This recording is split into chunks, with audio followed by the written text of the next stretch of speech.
Hi hello welcome back to my channel. ಹಿಂದಿನ ಕ್ಲಾಸ್ನಲ್ಲಿ parts of ಸ್ಪೀಚ್ನ ಸ್ಟಾರ್ಟ್ ಮಾಡಿದ್ದೀವಿ.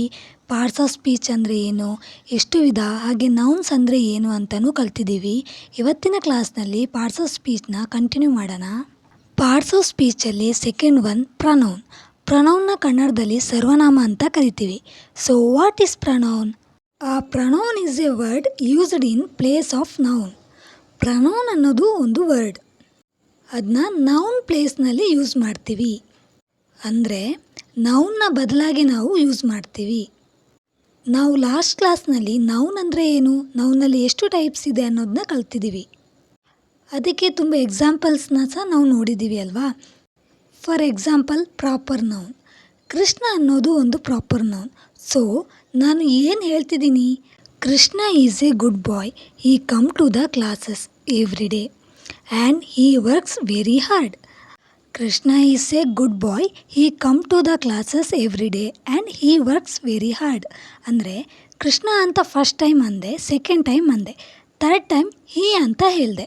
ಸೊ ಇಲ್ಲಿ ಕೃಷ್ಣ ನೌನ್, ಹೀ ಅನ್ನೋದು ಪ್ರನೌನ್. ಸೊ ಗೊತ್ತಾಯ್ತಾ, ಕೃಷ್ಣ ಅನ್ನೋ ವರ್ಡ್ ಪ್ಲೇಸ್ನಲ್ಲಿ ಹೀ ಅನ್ನೋ ವರ್ಡ್ನ ಯೂಸ್ ಮಾಡಿದೆ. ಸೊ ಹೀ ಅನ್ನೋದು ಇಲ್ಲಿ pronoun. Pronoun is use in place of noun. Noun ಪ್ಲೇಸ್ನಲ್ಲಿ ನೌನ್ನ ಬದಲಾಗಿ ನಾವು ಯೂಸ್ ಮಾಡೋ ವರ್ಡ್ನ ಪ್ರನೌನ್ ಅಂತ ಕರಿತೀವಿ. ಇನ್ನೊಂದು ಎಕ್ಸಾಂಪಲ್ ಶ್ರೀ. ಈಗ Sita Jacks very well. Sita ಚೆನ್ನಾಗಿ ಓಡುತ್ತಾಳೆ. ಶಿ ಆಲ್ಸೋ ಎಕ್ಸಸೈಸ್ ರೆಗ್ಯುಲರ್ಲಿ ಅಂತ ಹೇಳಿದೆ ನಾನು. ಅವಳು ಪ್ರತಿನಿತ್ಯ ಎಕ್ಸಸೈಸ್ ಮಾಡ್ತಾಳೆ. ಫಸ್ಟ್ ಟೈಮ್ ಸೀತಾ ಅಂದೆ, ನೆಕ್ಸ್ಟ್ ಟೈಮ್ ಶಿ ಅಂತ ಹೇಳಿದೆ. ಎವ್ರಿ ಟೈಮ್ ನಾನು ನೌನ್ ಯೂಸ್ ಮಾಡೋ ಬದಲು ಶಿ ಅನ್ಬೋದು. ಈ ರೀತಿ ವರ್ಡ್ಸ್ನ ನಾವು ಪ್ರನೌನ್ ಅಂತ ಕರಿತೀವಿ. ಸೊ ಇನ್ನಷ್ಟು ಎಕ್ಸಾಂಪಲ್ ನೋಡೋಣ. Example I, you, we, he, she, it. ಇವು ಕೆಲವು ಎಕ್ಸಾಂಪಲ್ ಅಷ್ಟೇ. ಇವುಗಳನ್ನ ನಾವು ಪ್ರನೌನ್ ಅಂತ ಕರಿತೀವಿ. ಪ್ರನೌನ್ ಅಂದರೆ ಏನು ಅಂತ ಗೊತ್ತಾಯ್ತಲ್ಲ ಫ್ರೆಂಡ್ಸ್. ಈಗ ಪಾರ್ಟ್ಸ್ ಆಫ್ ಸ್ಪೀಚ್ನಲ್ಲಿ ನಾವು noun ಮುಗಿಸಿದ್ದೀವಿ, pronoun ಮುಗಿಸಿದ್ದೀವಿ.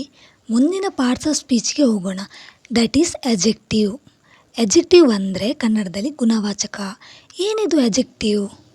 An adjective is a word that describes a noun or pronoun. Adjective ಕೂಡ ಪದಗಳೇ. ಅವು ಏನು ಮಾಡುತ್ತೆ ಅಂದರೆ ನೌನ್ ಅಥವಾ ಪ್ರನೌನ್ ಡಿಸ್ಕ್ರೈಬ್ ಮಾಡುತ್ತೆ. ಡಿಸ್ಕ್ರೈಬ್ ಅಂದರೆ ವಿಶೇಷತೆ ಹೇಳುತ್ತೆ. ನೌನ್ ಆ್ಯಂಡ್ ಪ್ರನೌನ್ನ ವರ್ಣನೆ ಮಾಡುತ್ತೆ ಇದು. ಫಾರ್ ಎಕ್ಸಾಂಪಲ್, ಈಗ ಯಾರೋ ಒಬ್ಬ ವ್ಯಕ್ತಿ ಹೇಗಿದ್ದಾನೆ ಅನ್ನೋದನ್ನ ಕೇಳಬೇಕು. ಒಳ್ಳೆಯವನು, ಕೆಟ್ಟವನು, ಅಥವಾ ಉದ್ದ ಇದ್ದಾನೆ, ದಪ್ಪ ಇದ್ದಾನೆ, ಸಣ್ಣ ಇದ್ದಾನೆ, ಈ ರೀತಿ ಒಬ್ಬ ವ್ಯಕ್ತಿಯ ಅಥವಾ ಒಂದು ವಸ್ತುವಿನ ಗುಣವಿಶೇಷಗಳನ್ನು ಹೇಳುವ ಪದಗಳಿಗೆ ಎಜೆಕ್ಟಿವ್ ಅಂತೀವಿ. ಅಥವಾ ಪ್ರನೌನ್ನ ವಿಶೇಷತೆ ಹೇಳುವ ವರ್ಡ್ಸ್ಗಳಿಗೆ ನಾವು ಎಜೆಕ್ಟಿವ್ ಅಂತ ಕರಿತೀವಿ. Next, an adjective usually comes before the noun or the pronoun which it modifies. Adjective normal ಆಗಿ ನೌನ್ ಹಿಂದೆ ಅಥವಾ ಪ್ರನೌನ್ ಹಿಂದೆ ಬರುತ್ತೆ.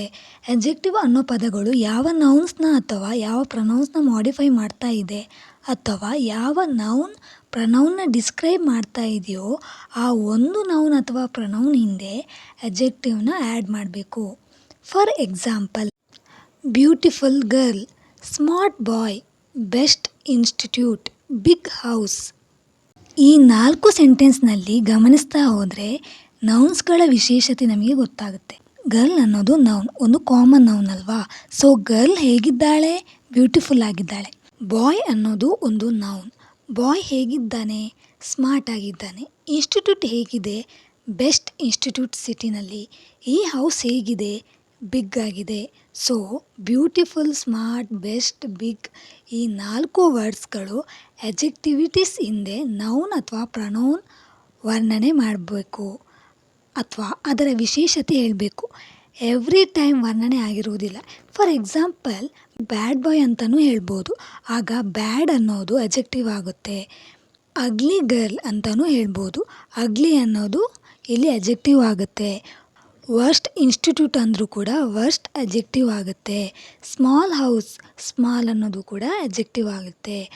ಆದ್ದರಿಂದ ಎವ್ರಿ ಟೈಮ್ ನಾವು ಎಜೆಕ್ಟಿವ್ ಅಂದರೆ ವರ್ಣನೆ ಅಂತ ಹೇಳೋಕ್ಕೆ ಬರಲ್ಲ. ಬಟ್ ಡಿಸ್ಕ್ರೈಬ್ ಮಾಡುವಂಥ ಪದಗಳನ್ನ ಅಜೆಕ್ಟಿವ್ ಅಂತೀವಿ. ಅದು ಪಾಸಿಟಿವ್ ಕೂಡ ಆಗಿರ್ಬೋದು, ನೆಗೆಟಿವ್ ಕೂಡ ಆಗಿರ್ಬೋದು.